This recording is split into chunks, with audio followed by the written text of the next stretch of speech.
Sleep is precious, especially if you're a parent or a college student or just one really busy person. We all need sleep. It is not for one particular subset of us or anything like that. All of our bodies need sleep and rest to properly function. Let's talk about some things that can help us with rest and what rest can actually do for our bodies. Why do we need rest? Well, first of all, God rested. This is an example that he set for us. He took the seventh day after creation or I should say the seventh day of creation to rest. It says God rested. So he set that example for us because he knows our bodies and the way he created us and that we need that rest. It may help with our weight management or weight loss, depending on what that goal might be for you. It can also help clear the mind because you get that downtime where you're not constantly thinking about things. And if you stay awake because you're thinking about things, there's also ways that you can help your brain calm down. It can improve your problem solving skills. Sometimes just stepping away from the problem and taking that break. Sometimes also the fact that you help clear the mind, and it can also give you a bit of an emotional reset to see the problem from a different perspective or a different frame of light. It can also boost the immune system, improve memory. It restores the body. This is when you stay still long enough that your body has that time to restore and repair. It may have a positive effect on your emotions. I know for me, when I'm having a really bad day emotionally, whether it's because of parenting or my anxiety is spiking, just laying down long enough to take a nap, even if I don't nap long, just helps to reset my whole emotional frame of mind. Now, sometimes it doesn't work and end up feeling more tired than I did when I lay down. So sometimes it does backfire, but more often than not, it really does help me to just take that time to give my body and my mind time to rest. It can have anti-aging effects on the body. This is super positive for those of you who may be looking for that type of support. And then it may also reduce pain.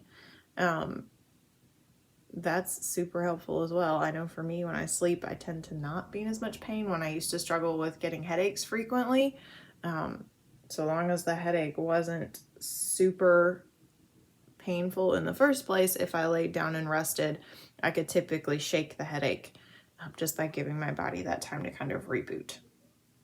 So how can we help ourselves rest better? There's some simple things that we can do.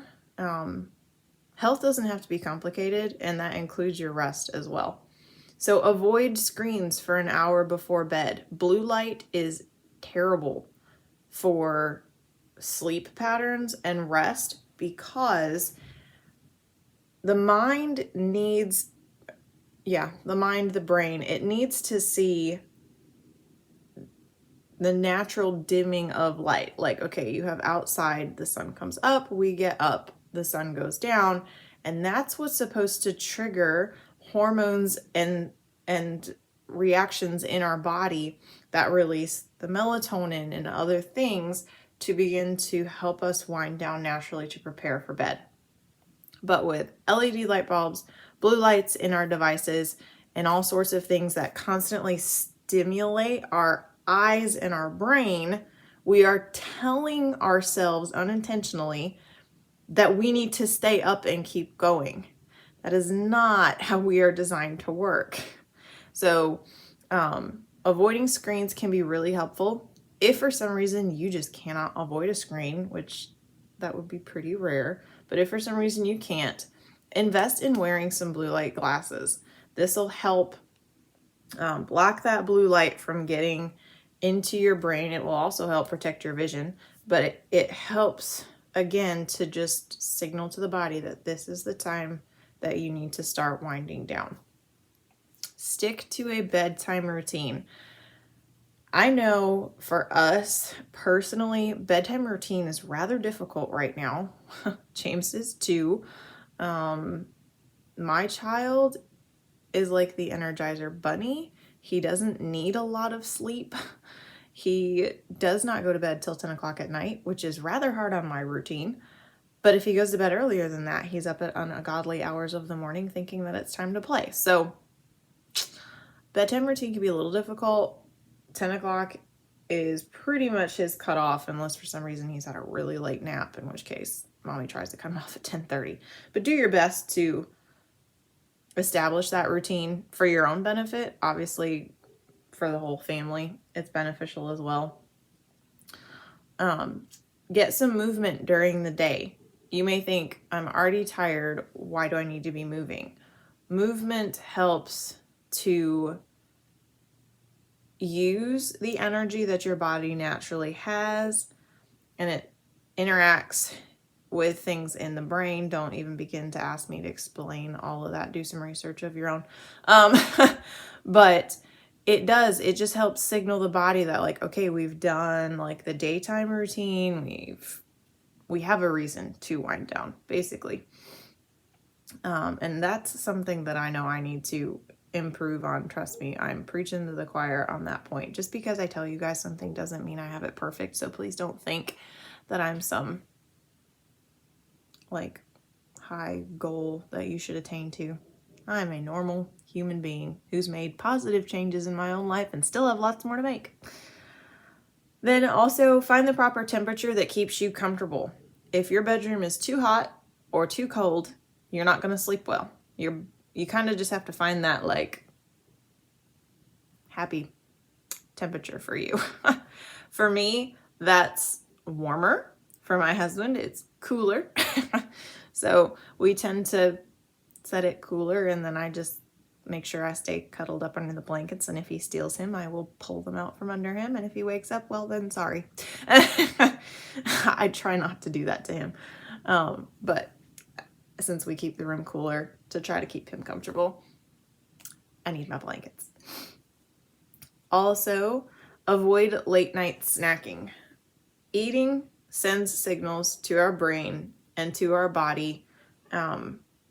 Really, food was designed to help heal our bodies and energize our bodies. I guess you could say, and sustain us. So when you eat late at night, your body's expecting to do something with that fuel. I was going to make a comparison. It may not make perfect sense, but you don't normally fuel a car. Okay, you wouldn't fuel a car just to let it sit in the driveway for 6 months. Okay, so if you're going to fuel a car, you're intending to use it soon, right? So if we're fueling our body's thinking, I need to use this soon.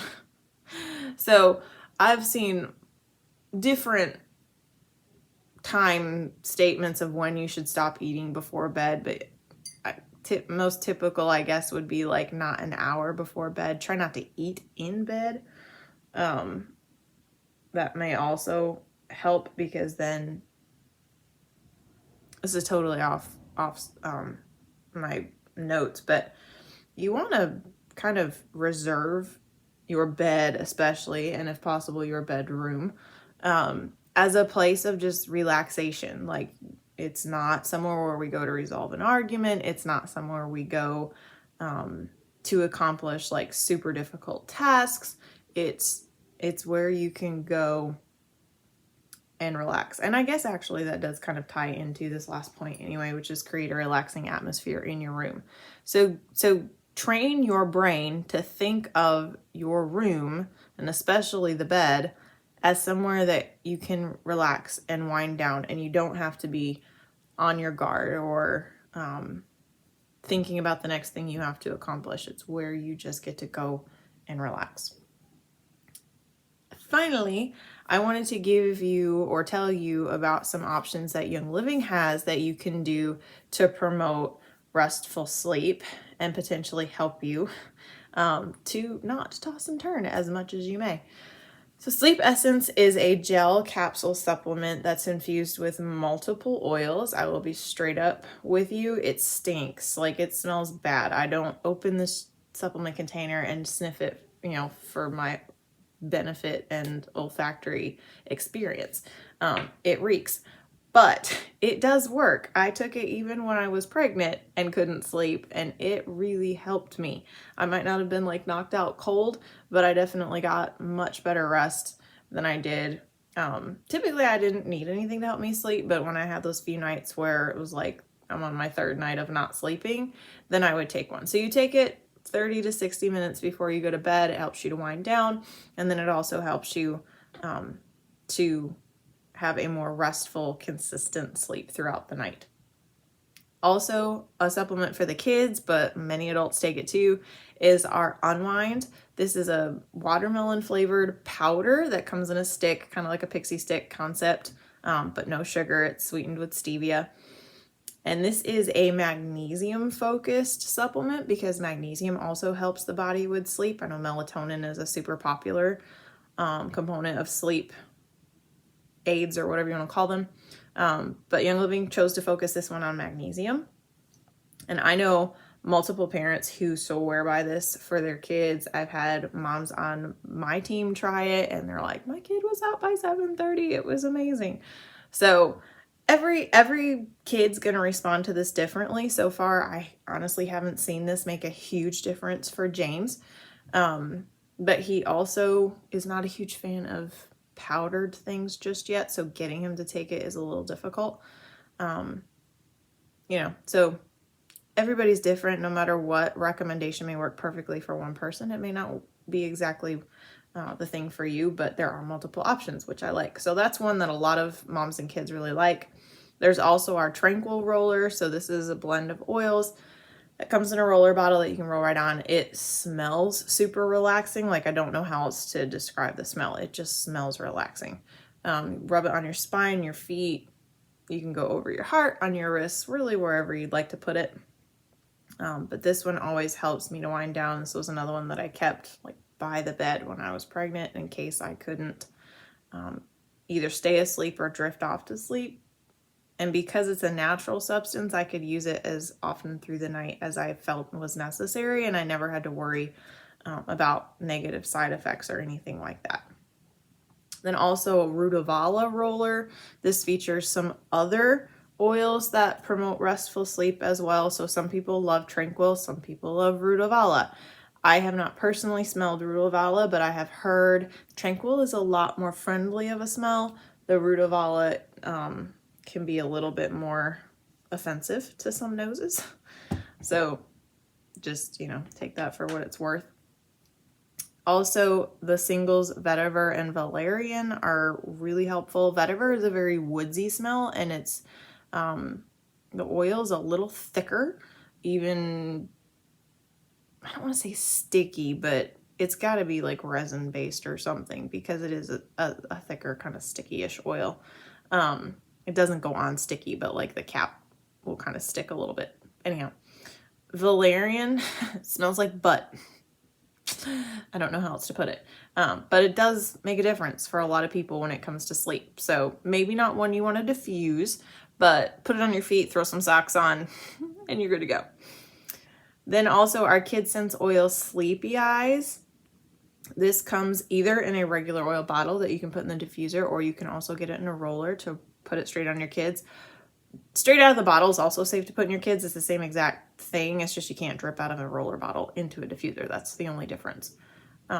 So a lot of moms love that oil for their kids. That one has helped James sleep. I would put it on him when he was tiny and he would rest better. If I felt like he wasn't resting well, it would improve things. So he rested some more, so I got to rest some more. And this one actually is featured in our new holiday catalog that just launched on Saturday. They have an adorable stuffed monkey. He looks like he's so soft and like silky. He has a vanilla and lavender, I believe, scented bead bag kind of thing inside him that you can take out and heat up or chill and put it in him for your kiddo. So he's already scented and snuggly, and he also comes with that Sleepy Eyes roller. So he's in our holiday catalog. If that's something that your kiddo would love, or a kiddo who would love that, shoot me a message and I'll be happy to send you the link to that monkey. And he's actually a really good size. Like, I've seen an adult hold him, and I would say he went from like shoulder to somewhere on the rib cage. So he's a nice size. And then last but not least is lavender oil. And there are so many more oils that you could try for sleep. Everybody has their favorite. These are just some of the kind of basic targeted type things. But there's something there to start with. So if you want more information, you want to order something to try, shoot me a message. Let me know. I'd be happy to send you a customized link or my QR code where you can go grab whatever you want. But just let me know that you are interested, you want some more information, you have a question, whatever. I would love to chat with you. That's what I have for this week. Next week, I honestly don't even know what I'm talking about yet because next week is November and I need to schedule out those topics. So if you have suggestions, again, comment below or message me. Let me know what you guys might want to hear about because I'd be happy to look into that and put it on my list of topics that I could research. We will talk sometime next Tuesday about something. I hope you guys have a great rest of the week and October.